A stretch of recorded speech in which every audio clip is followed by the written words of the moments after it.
Le jeudi 11 août 2016 est la date choisie par le porte-parole de l'AFD, Alliance des forces démocratiques de Côte d'Ivoire, et président du FPI, le Premier ministre Pascal Affi-N'Guessan, face à la presse pour donner la réaction de l'AFD sur le discours du président Ouattara à l'occasion du 56e anniversaire de la Côte d'Ivoire. De prime abord, le président Affi n'est pas allé de main morte pour fustiger la gestion du président Ouattara sur les sujets qui ont trait aux manifestations sur la vie chère, en particulier les factures de la CIE. Après les violentes manifestations contre les factures exorbitantes d'électricité, l'opinion nationale et internationale était curieuse de savoir comment le président de la République allait réagir pour mettre définitivement fin à cette situation qui commence à empoisonner l'environnement social et même politique. Alors qu'il avait solennellement rassuré les Ivoiriennes et les Ivoiriens de l'annulation pure et simple de l'augmentation de janvier 2016 et de la restitution du trop perçu aux abonnés, et cela à l'occasion de la fête du 1er mai, le chef de l'État vient de faire, à l'occasion de la célébration du 56e anniversaire de notre pays, deux nouvelles annonces. La première, c'est qu'il jette l'éponge. Il se dédie, il se contredit et s'en remet en définitive aux résultats de négociations qui doivent se dérouler entre la CIE et les associations de consommateurs, avouant ainsi son impuissance face à la situation de la hausse des factures d'électricité. La deuxième annonce, c'est qu'il demande un audit des facturations de la CIE. Il indique que les Ivoiriens seront informés des résultats de cet audit et ajoute, et je le cite, « Nous en tirerons les conclusions ». Cette deuxième décision pose deux problèmes. Des problèmes de gouvernance. Chacun sait qu'un audit est une opération de vérification et de contrôle visant à s'assurer que les activités menées par une entreprise respectent les règles et procédures en vigueur et que les résultats affichés sont conformes et certifiables. Dans le cas d'une entreprise de service public exerçant dans le cadre d'une convention de concession, cette surveillance et ces vérifications sont censées être exercées en permanence par l'organe de régulation du secteur. En l'occurrence, en ce qui concerne le secteur de l'électricité en Côte d'Ivoire, l'Agence nationale de régulation de l'électricité ANARE. Le chef de l'État ignore-t-il l'existence de cette structure? Sinon, cet audit signifie-t-il que l'ANARE a failli à sa mission? Ça, c'est la première question que l'on peut se poser face à une telle situation. La deuxième question que l'on peut se poser, c'est comment le chef de l'État a-t-il pu déclarer que la CIE s'est livrée à des surfacturations alors qu'il n'avait commis aucun audit, alors que c'est maintenant qu'il commet l'audit sur les facturations de la CIE. Ça pose aussi un deuxième problème de gouvernance. Comment est-ce qu'il fonctionne? C'est la même chose en ce qui concerne la question de l'université.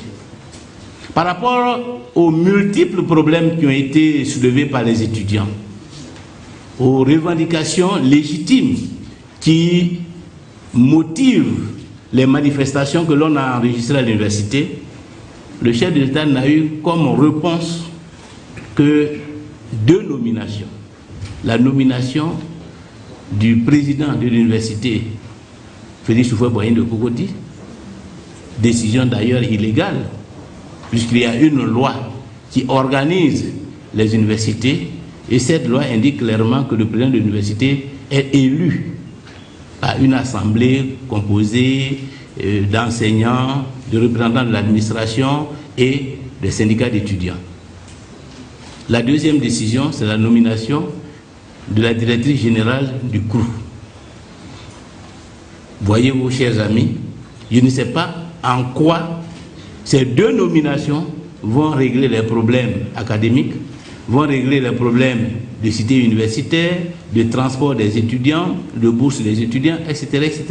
Donc là encore, manifestement, M. Alassane Ouattara n'a pas de solution à tous les problèmes auxquels le pays fait face, ni à la hausse vertigineuse des factures d'électricité et à la question générale de la cherté de la vie, ni à la situation catastrophique que vivent les étudiants à l'université Félix Houphouët-Boigny. Pour masquer son impuissance, il eut du dilatoire, de la mauvaise foi et de la fuite en avant. Que fera-t-il quand les prochaines factures vont tomber? On a appris qu'il a été décidé d'échelonner les paiements des factures actuelles sur, je crois, 10 ou 12 mois. Et les prochaines factures. Et celles qui vont venir par la suite. Est-ce que nous allons aller d'échelonnement en échelonnement? Je crois que c'est la grave question qui est posée et qui nous interpelle tous sur la capacité de ce gouvernement, sur la compétence de ceux qui sont à la tête de l'État quant à régler les problèmes et à faire en sorte que la Côte d'Ivoire retrouve la paix, la stabilité et le progrès. Est-ce que le chef de l'État restera sourd et aveugle face à la réalité nationale affligeante?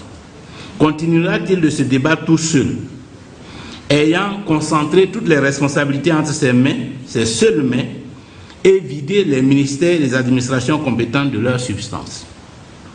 Comme vous l'observez, sur la question de l'électricité en particulier, les Ivoiriens auraient voulu entendre le ministère en charge de ce secteur.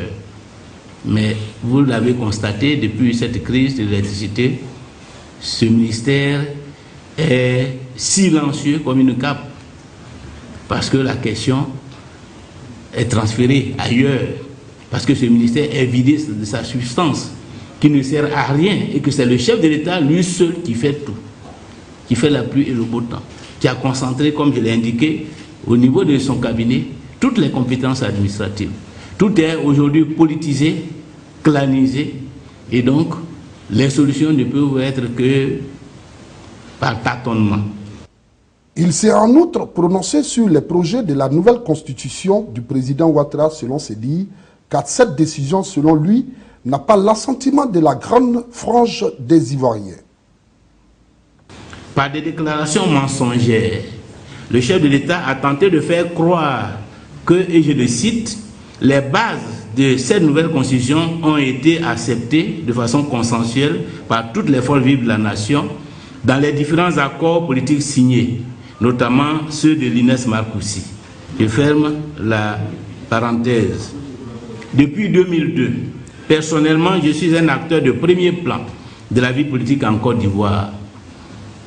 Je peux témoigner qu'aucun accord de l'Inès Marcoussi jusqu'à l'accord de Ouagadougou ne parle de l'élaboration d'une nouvelle constitution. À la limite, on peut évoquer l'article 35 qui a été discuté à Marcoussi et qui a fait l'objet d'un accord pour une nouvelle formulation.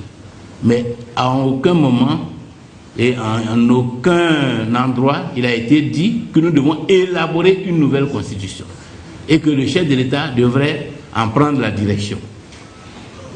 Et même si cela avait été fait, mais Marcoussi c'est 2003, Ouagadougou c'est 2007. Tout cela c'est avant la crise de 2010-2011.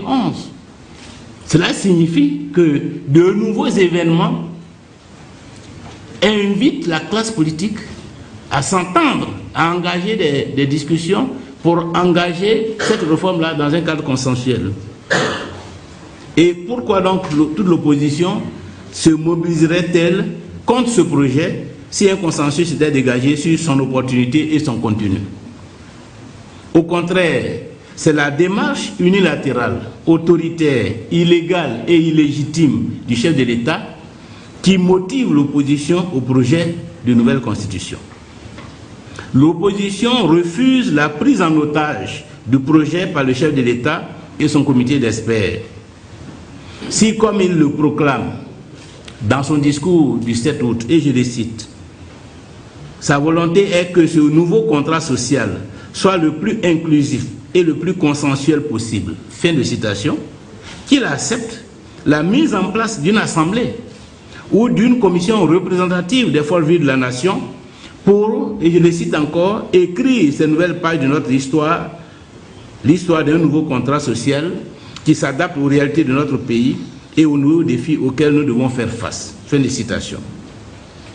On ne peut pas proclamer ces belles intentions juste pour distraire l'opinion, pour manipuler les médias, pendant qu'on opère un passage en force pour imposer son testament politique, une constitution des vainqueurs porteuse de germes de nouvelles déchirures de la nation ivoirienne. Répondant à certaines questions des journalistes présents ce jour qui ont trait à la vie du parti FPI et la signature de la pétition pour la libération du mentor du FPI, Laurent Gbagbo, et bien d'autres. Jérôme Kokou, vous parlez de notre siège qui n'est pas réhabilité et que ça pose un problème d'image. Deux problèmes dans votre intervention. Oui, c'est vrai, mais on vous envoie ici pour que vous voyez. Pour que vous voyez que comment le pouvoir nous traite. Parce que si ce n'est pas réhabilité, c'est parce que nos comptes sont gelés. Depuis des années. Nos comptes, quand je dis nos comptes, je ne dis pas les comptes des entreprises publiques que nous gérons ou les comptes des administrations publiques que nous administrons. Nos comptes personnels, privés, notre propre argent. La Côte d'Ivoire est le seul pays en Afrique où le pouvoir politique gère le compte des opposants. C'est le pouvoir politique qui gère les comptes privés des opposants, qui autorise que vous puissiez émettre un chèque pour avoir l'argent ou qui refuse. Vous voyez à quel niveau nous avons abouti en matière de dictature. Est-ce que vous, là, si on bloque vos comptes, on gèle vos comptes, et puis maintenant c'est quelqu'un que vous devez aller voir, le supplier, votre propre argent, l'argent que vous avez reçu par votre travail, le supplier pour qu'il vous permette de retirer 100 000 francs. Est-ce que vous allez accepter ça? Même la propriété privée n'existe pas en Côte d'Ivoire. Le droit à la propriété privée. Or, c'est fondamental.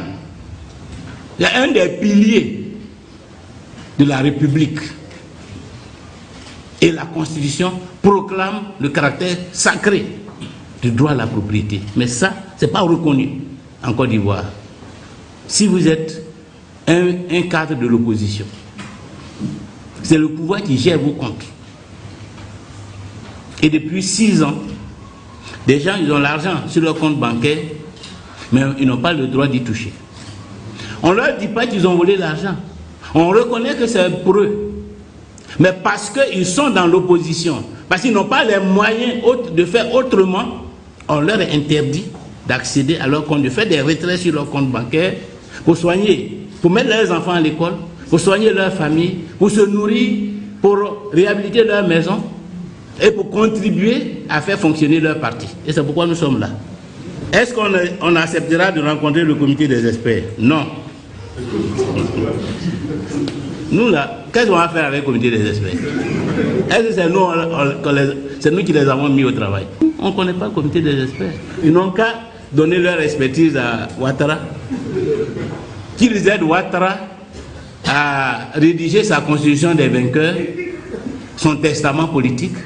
Nous, on attend la commission nationale où nous allons retrouver les planteurs, les étudiants, les femmes, les jeunes, les chefs traditionnels, les communautés religieuses, où nous allons retrouver la Côte d'Ivoire. Et c'est avec la Côte d'Ivoire nous on va parler. C'est avec la Côte d'Ivoire on va réfléchir. C'est avec la Côte d'Ivoire on va décider de ce que doit devenir la Côte d'Ivoire de demain. Ce n'est pas avec un comité des experts. On n'a rien à foutre avec un comité d'experts. Donc on ne sera pas présent à leur réunion. Et je pense que c'est la réponse qu'ils attendent là, que je leur donne dès maintenant. Je pense que début septembre, nous allons faire notre rentrée politique et certainement que la cérémonie de signature de la pétition pour la libération du président Laurent Gbagbo sera un point important de cette rentrée politique. Si nous ne l'avons pas fait jusque-là, justement, c'est pour ne pas l'organiser un peu dans la précipitation. Donc on avait prévu à l'occasion d'un secrétariat général ou je crois d'un comité central de profiter du comité central pour organiser cette cérémonie de signature, mais au dernier moment nous nous sommes rendus compte qu'il vaut mieux donner plus de relief à cette cérémonie et qu'il faut donc se donner le temps de le faire de façon solennelle, de façon grandiose. Il a en outre annoncé de grandes manifestations de rue de l'opposition dans le courant du mois de septembre pour faire fléchir le pouvoir du président Ouattara sur le dossier de la nouvelle constitution. Nous allons organiser des marches pacifiques. Voilà. Donc nous restons toujours dans la dynamique de la paix. Et ces marches pacifiques, pour prévenir des conflits futurs, il vaut mieux des marches pacifiques maintenant qui fassent la démonstration d'un vaste rassemblement des Ivoiriens autour des positions que nous défendons, pour que ceux qui sont en face comprennent qu'il vaut mieux tenir compte de ces discours. Le chef de l'État lui-même l'a dit, il a répété à plusieurs fois dans son discours qu'il est à l'écoute. Mais il ne suffit pas d'être à l'écoute, il faut entendre. Parce qu'on peut écouter et ne pas entendre. Donc nous souhaitons que s'il est à l'écoute, qu'il entende. Et s'il a entendu, qu'il en tienne compte pour réorienter sa démarche. Comme quoi, ces jours à venir annoncent le réveil de l'opposition ivoirienne après un long sommeil.